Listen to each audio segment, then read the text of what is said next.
आगे के बच्चों को हम लोग यही कहेंगे कि consistency is the key to success. ये वो ओकेजन है जिसके लिए कि हम लोग साल भर वेट करते हैं। इसी रिज़ल्ट के लिए ये हम लोगों के लिए मोस्ट मोटिवेटिंग डे होता है। और एज़ पर आवर एक्सपेक्टेशन हमारे रिज़ल्ट्स इस बार भी बहुत अच्छे आए हैं, हर साल की तरह इस बार भी। It is almost a routine affair with पटनाकाश कि हम लोग हर साल टॉपर्स दे रहे हैं, एक्स्ट्रॉर्डनरी रिजल्ट्स दे रहे हैं। इस बार जो हमारा बेस्ट रिजल्ट है वो ऑल इंडिया रैंक 20 है। शशांक सिन्हा है, आपके सामने मौजूद है स्टूडेंट। और 82 है अंजलि का। नेक्स्ट बेस्ट रैंक है 82।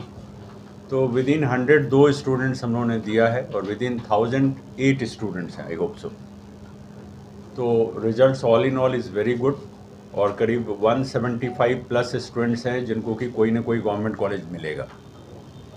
ये इस साल का हमारा एकेडमिक एक्सेलेंस है, जो नीट का हमारा रिज़ल्ट है, जिसके बारे में हम लोग we were dead sure from the test itself. जब टेस्ट से बच्चे दे करके आए और जब उनसे मेरी बात हुई, उससे हम लोगों को जो एक एहसास हो रहा था, आभास हो रहा था कि हमारे रिजल्ट्स एग्जाम्पलरी होंगे, एक्स्ट्रॉर्डनरी होंगे, वो हुआ है।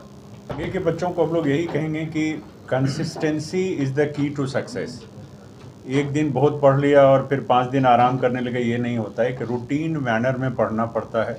अपने टीचर्स पर, अपने मेंटर्स पर फुल फेथ रखना होता है, उनके अकॉर्डिंगली काम करना होता है, क्योंकि वो एक्सपीरियंस्ड होते हैं, उनको पता है कि क्या करना है। इसलिए वो जो भी एडवाइस करें बच्चों को, उसको वो इन टोटो अगर फॉलो करेंगे तो रिज़ल्ट डेफिनेटली आएगा। क्योंकि नीट का पैटर्न एक सेट पैटर्न है, इसमें नया कुछ नहीं होता है।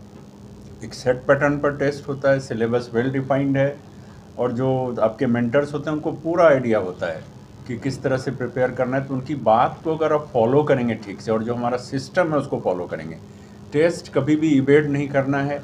अगर आप हाफ प्रिपेयर्ड भी हैं तब भी टेस्ट देना है।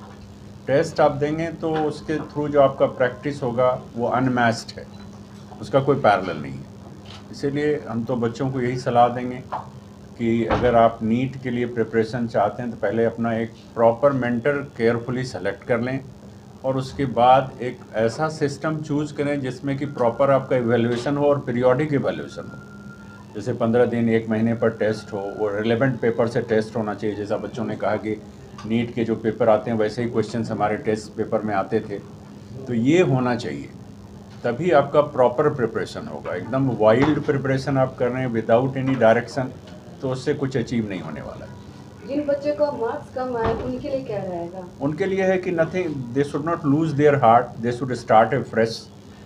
वो no road is at the dead end. आप नया शुरू करो, जो हो गया हो गया, that is not end of the road. आप नया शुरू कर सकते हो, आप फिर से फ्रेश ढंग से शुरू करो। 1 साल का समय आपके पास होता है लगभग। अभी से अगर आप स्टार्ट करेंगे तो करीब 11 महीने का समय है आपके पास, 10.5 महीने का। तो प्लान्ड वे में अगर आप स्टडी करेंगे तो आप अगले साल आपका भी नाम सक्सेसफुल कैंडिडेट्स में आ जाए। सबको समझ में आया, किसी भी हमारे सोसाइटी के किसी स्ट्राटा का पेरेंट है, वो किसी स्ट्राटा को बिलोंग करे, हर को समझ में आ गया है कि बिहार में अगर बेहतर होना है तो वो हम अपने बच्चों को अच्छा एजुकेशन दे करके ही पा सकते हैं। बेहतरी अगर पाना है, वो सब लोग समझ गए हैं। जो लोअर स्ट्राटा के पेरेंट हैं वो भी समझ गए हैं, जो अपर स्ट्राटा के हैं वो भी हैं, और जो मिडिल स्ट्राटा के सारे लोग समझ गए हैं। They are doing their best. Lower strata वाले थोड़ा ज़्यादा चैलेंज फेस कर रहे हैं, क्योंकि उनका स्कूलिंग बच्चों को वो प्रॉपर नहीं करा पा। उनके बच्चे इस लेवल तक स्टडी करने के पहुंच नहीं पा रहे।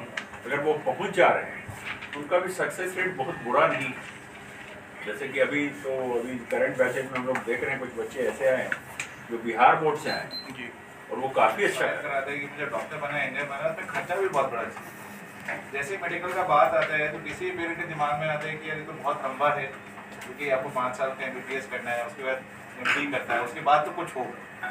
तो उसमें मेडिकल में आप देखेंगे यूजुअली मेरे को ऐसा लगता है कि थोड़ा सा अपर मिडिल क्लास का क्राउड ज़्यादा रहेगा, बिकॉज उनको ये लगता है हम तो अफोर्ड कर लेंगे। और छोटी जगहों से जो बच्चे आ रहे हैं वो रहा। एक मैं आपको थोड़ा सा स्टैटिस्टिक देता हूँ, आप तो खुद एनालाइज करते हैं, इस बार भी आपके पास आएगा तो एनालाइज करिएगा।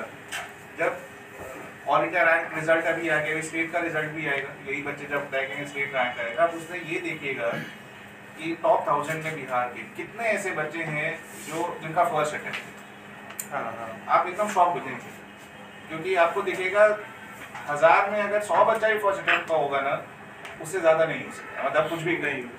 वो इसलिए हो रहा है क्योंकि सेम जो सर बात बोल रहे हैं उसको वो कोलैबोरेट कर रहे हैं कि जो एजुकेशन लेवल है एट लोअर जो छोटे छोटे शहरों में बिहार के जो प्राइमरी लेवल एजुकेशन है वो उस लेवल पे है ही नहीं।